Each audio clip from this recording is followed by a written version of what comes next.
everyone, and welcome to the first ever year-end podcast from IET India. The staff and volunteers have had an exciting 2017 and we have great plans ahead for 2018. We'll begin by taking you around and showing you the staff team. Most of you know them already and have interacted with them over phones and emails, but having a face to the name really helps. So over to the awesome staff team of IET India. Communities, volunteers and amazing work for the IET.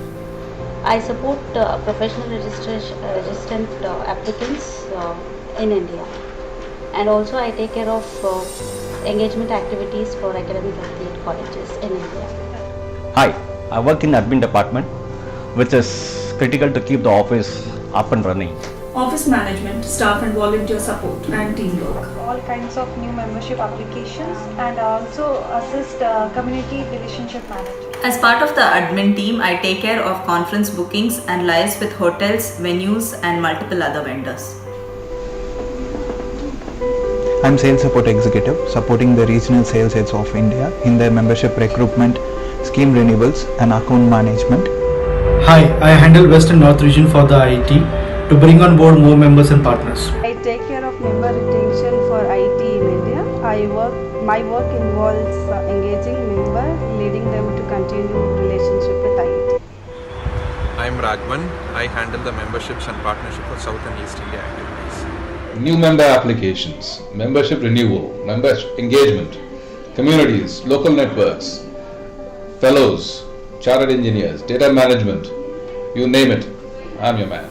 And now we have Shekhar Sanyal, Country Head and Director of IET India, in conversation with the two newly elected chairs of the Communities Committee South Asia as well as the India Development Bank. Over to Shekhar. Hello, and we are coming to the close of 2017, and I thought it would be a great opportunity to address all of you and talk about the year that has gone by.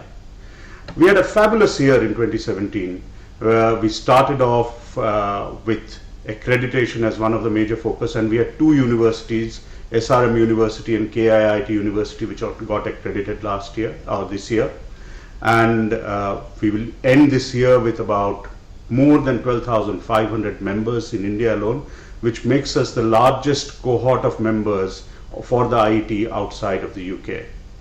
We also launched our Faraday program for schools this year. It's now currently running in 20 schools, touching about 5,000 school-going students between the classes of 6th and 8th grade, and this is being run by our partner Saraswati Seva Foundation on grounds near Faizabad, in the villages of Faizabad. The IoT has been a sectoral focus for us, Internet of Things, and we have once again done the second edition of the IoT India Congress, which turned out to be a massive success. We had about 85 speakers, about 723 attendees. We had a whole host of companies who attended, plus we ran an Argonaut event, which was a funding event, and in that event we funded about 1 crore 60 lakhs to 2 startups. We see a much more stronger 2018 coming forward, and we've got lots of focus and exciting things to happen. And to talk about that, I would like to start by introducing you to the two new chairs who have joined the different committees that we have. We have got the chair of the CCSA, or the Communities Committee South Asia, and the chair of the India Development Panel. So I'd like to introduce you to both of them today. I have Mr. Kapil Khanna here, who is the chair of the Communities Committee South Asia, and Mr. Mustafa Wajid, who is the chair of the India Development Panel. Hello. And both of them are familiar to you, to a lot of you, I am sure, but we will talk about with them a little bit about what their thoughts and plans are for 2018. But before that, Kapil, if I may ask you, what do you think were the key achievements of 2017? So, Yeah, if you talk about South Asia, we conducted almost like 327 events, and we had 32,000 members who attended these events. So that's something which I find that has been one of the key achievements, which we return to the members what they wanted. We conducted events what members wanted. The second thing which I feel is the launch of LN360. It's a tool which has been developed by one of the volunteers, and it's a move towards digital, where everything right from the registration for the event till the end feedback gets all online. So that's something which I feel has been one of the key achievements for the last year. Right. We also have got a lot of focus on the young volunteers and students. What do you think was the achievement around those areas in 2017? Yeah, so Young Professional Network also was quite active. In fact, the PATW winner for this year around the world has been from India. Wonderful. Yeah. So that was one of our key achievement. And then prior to that, during this year, we have also rebranded our student networks into on-campus student groups. And the way it was done, the students were quite involved in that rebranding exercise. And it was taken quite well, and about 40 on-campus groups is what we have currently with us. Wonderful. And again, one of the largest numbers if you see in any country. Wonderful. Thank you. I will come back to you for 2018 thoughts, but now let me go to Mustafa, who has just taken over as the chair of the India Development Panel. Mustafa, what are your thoughts about what has happened and what are you looking forward in 2018? South Asia is a region which is undergoing rapid transformation. It's accompanied by the fact that aspirations are also changing.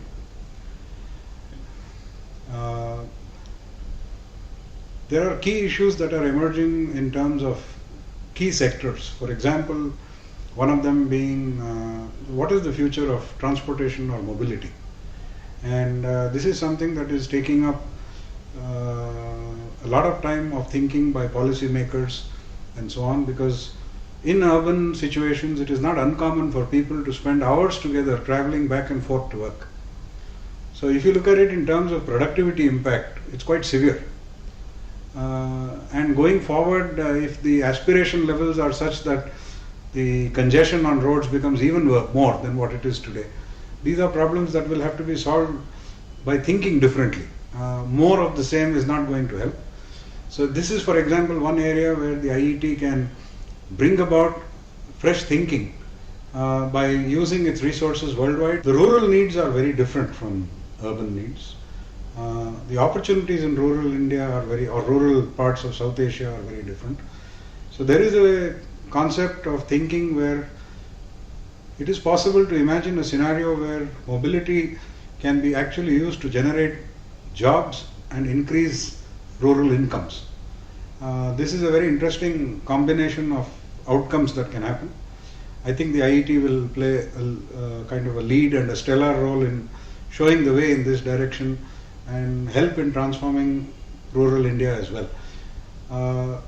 Another key area that is emerging, which we will have to look at more closely than we have in the past, is the area of machine learning and artificial intelligence.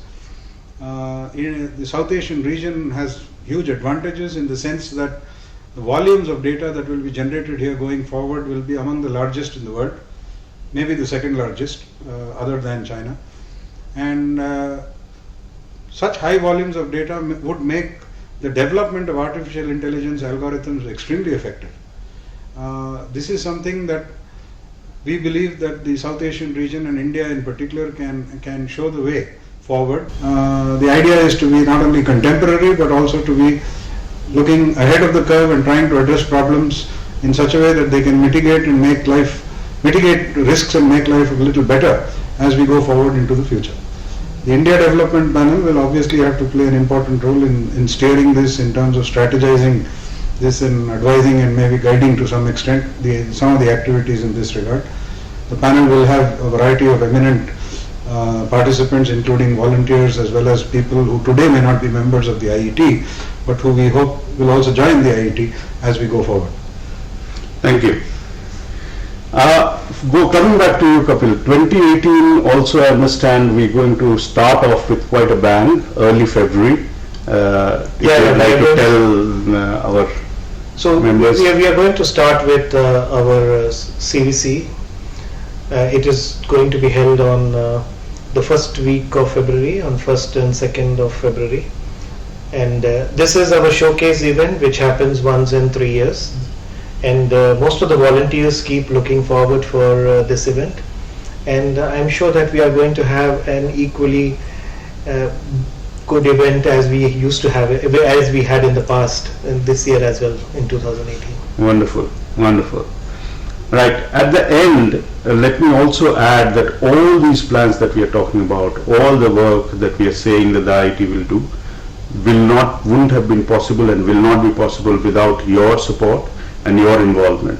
All of you who are members and volunteers, I, along with both the chairs, want to thank you wholeheartedly for all the work that you do for the IET and your involvement and the support that we get. And we can hope that we'll continue to get that, and we will take your institution to greater heights as we go along.